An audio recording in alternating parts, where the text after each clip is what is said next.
The 1980s marked a dark time for Disney Studios, and it's as though the studio turned to the black arts with the hopes of resurrecting favor among the viewing audiences. Before the renaissance of the 1990s, studio heads decided to try to get adult asses in theater seats, putting aside cute and fluffy animated romps on live-action family movies. Master of Horror, Ray Bradbury, in his novel Something Wicked This Way Comes, was adapted into live action. Mr. Dark's Carnival of Souls descends upon a sleepy town. It's a dark tale of desire, regret, and flat-out evil.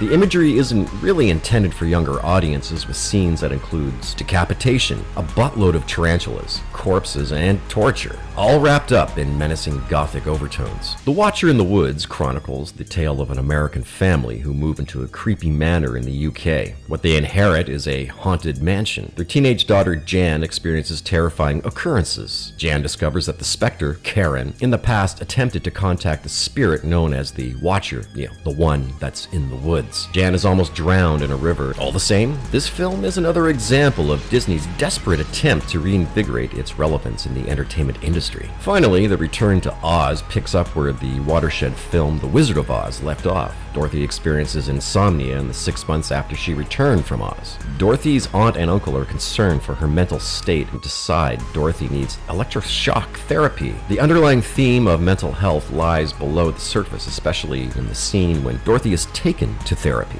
and not terribly dissimilar to a terrifying scene in the movie Jacob's Ladder. Dorothy is liberated by an unknown girl and make their escape, along with Billina, her poultry companion, into a raging river where they arrive in Oz. Once again, Dorothy is shocked to see the kingdom in absolute ruin, and the two are taken hostage by Princess Mombi, who collect the heads of hapless female victims, keeping them alive and wearing them as she pleases. The same fate she plans for Dorothy and locks her in the tower. The Wheelers, pardon the pun, foot soldiers for Princess Mombi, much like the Wicked Witch of the West's minions, the Flying Monkeys. And the Gnome King, who is responsible for the destruction of the Emerald City, is equally sadistic to anyone and anything. The destruction of all that was good in Oz came via the Gnome King finding Dorothy's ruby slippers after she clicked her heels and legged it back to Kansas. The Gnome King tries to consume our heroes, but Billina lays an egg in the Gnome King's gullet and he crumbles like dust. Dorothy reclaims the slippers and restores Oz back to her previous splendor. Happy endings aside, getting there was a terrifying journey for younger viewers. Sure, the original Wizard of Oz had its share of weird and creepy scenes, but the overall tone of Return to Oz was kicked up more than a few notches. So, why did Disney make such a stark change? Some chalk it up to the ongoing identity crisis since Walt Disney's death in 1966, and others lay the onus on the overwhelming success of Star Wars: A New Hope in 1977. Ron Miller, Walt Disney's son-in-law, who ran the studio in the late 1970s, is on the record as saying he wanted Disney to diversify its audience to include adults rather than catering to children.